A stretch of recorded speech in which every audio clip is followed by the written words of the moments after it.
Welcome to Resolve's annual meeting, our Challenge Summit. We appreciate your patience because this meeting, which usually takes 3 days in person, is going to take about 6 weeks. We hope you're all doing well, healthy, and safe. This meeting is going to focus on action. In particular, action in response to the COVID-19 crisis. Resolve has already acted. We've launched a program with Makers Respond to put personal protective equipment, starting with face shields, in hospitals and healthcare facilities across the US and around the world. It's a partnership with Coca-Cola, who donated the PET plastic to go into the shields. We're going to scale that up and we're going to add other products. We launched open source medical supplies so that PPE from makers groups around the country and the world could be rapidly reviewed so that it qualifies for use in medical facilities. And we launched a partnership with Peer Ledger so that those who want to track and trace to know where the inputs to the personal protective equipment came from have a system to do that through blockchain. We also want to look back at issues that we tackled in the past. When we were last together, we talked about putting TrailGuard, the anti-poaching camera, in parks to test if it could catch poachers. We learned that it does. Now we want to go into mass production and scale production so that it can be put in 100 parks around the world in the next 18 months. We'll need your help with that.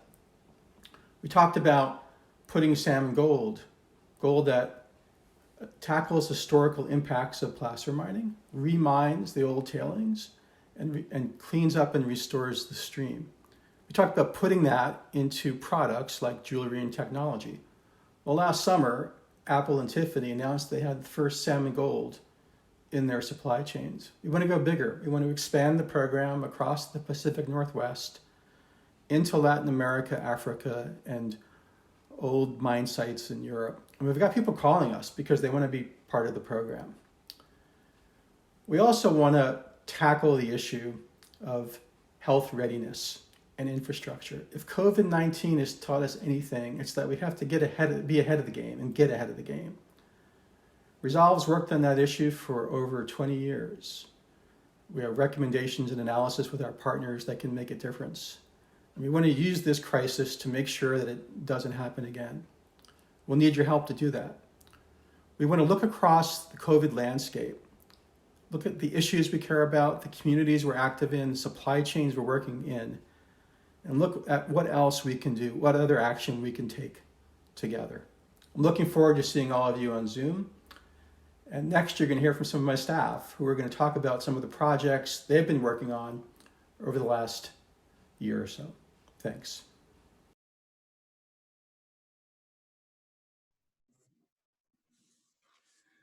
Almost exactly a year ago, Resolve launched PR3 in collaboration with our strategic partners, Amy Larkin and Claudette Juska, along with the Ellen MacArthur Foundation and Break Free from Plastics movement.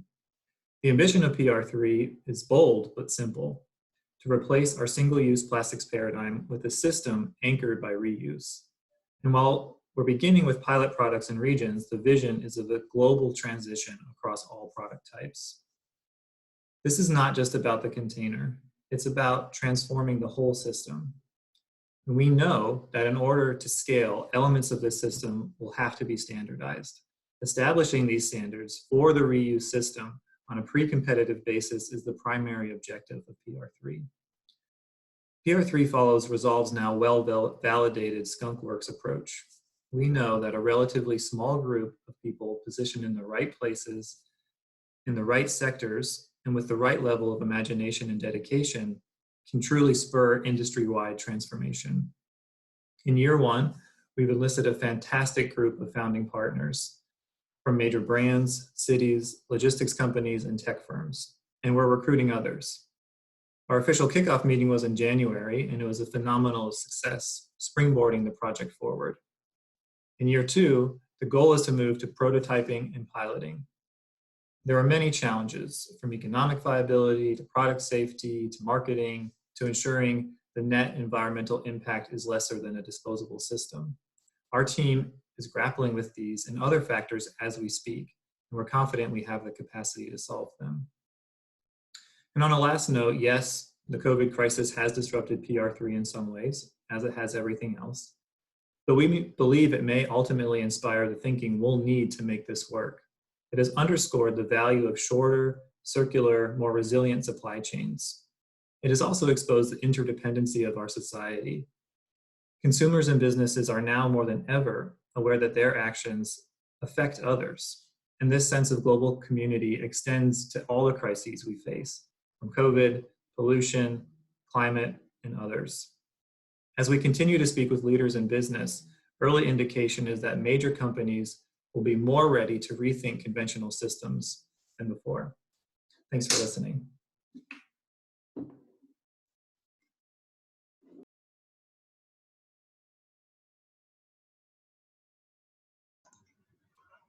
Hi, my name is Lauren Bartok, and I'm a program associate here at Resolve. In preparation for the 2020 Challenge Summit, I've been asked to give you just a quick update on the Missouri River Recovery Implementation Committee, aka Mr. Rick. This is an ongoing collaborative forum for a diverse group of Missouri River Basin stakeholders. They're tasked with providing recommendations to the U.S. Army Corps of Engineers and the U.S. Fish and Wildlife Service as they work toward recovery of endangered species on the Missouri River. One of the tools they're using in order to accomplish their goals is adaptive management, which they're in their third year of implementing. Adaptive management is a bit of a different process than most federal agencies are used to undertaking, but it's essentially the process of learning as you're doing. By collecting data and information about the impacts of your management actions, you're able to understand whether or not you're having the effect that you're desiring, and you can potentially change your course of action in the future. As we're all grappling with how to respond to the novel coronavirus pandemic, the Mr. Rick team is pretty lucky that we're well positioned to continue our work during this time. The committee has been using remote technologies to enable collaboration for a number of years, including a platform called Adobe Connect. So while we're still trying to find creative solutions to accomplish the work we would normally do in person, we're still able to connect stakeholders across 8 states and a facilitation team that's across coast to coast. If you're interested in learning more about using collaborative technologies to enable remote collaboration, feel free to reach out to me or anyone on the Mr. Rick team. Thanks. Hello, Abby Dilley here, Vice President of Programs and Senior Mediator with Resolve, and I'm here to add my welcome to all of you in joining the Challenge Summit for Resolve that will take place over the next several weeks. The purpose of the Challenge Summit has always been to work with our partners in scaling up underway initiatives or identifying new activities and actively workshopping them. And we are particularly focused on that now as we face the implications and adaptation to and addressing some of the key issues of the pandemic. We will kick off the several weeks this week with our welcome session. And then next week and subsequent weeks, we'll focus more particularly in topic areas. Next week, May 18th, we will be especially focusing on natural resource and energy issues, and that will continue over a 2-week period. In addition, during the week of May 25th, we'll focus on Impact Enterprises and that platform through which we've begun to learn quite a bit from the ongoing activities such as TrailGuard and Salmon Gold, but also in the more recent efforts addressing COVID-19 in real time. So learning a lot from that and drawing in some insights and information with our partners to leverage that platform and hopefully having some even greater impact down the road. The week of June 1st, we'll be particularly focusing on climate and biodiversity issues. And then the final week, June 8th, the final 2 weeks, June 8th, we will have a lot of reflection and review and extraction and gleaning of lessons learned over the course of the series of the weeks, with a final session a couple of sessions in June 15th with our Board of Advisors and board. I would just want to thank you all for continuing to participate and support Resolve and partnership. And I hope you'll stay well and hope to see you soon.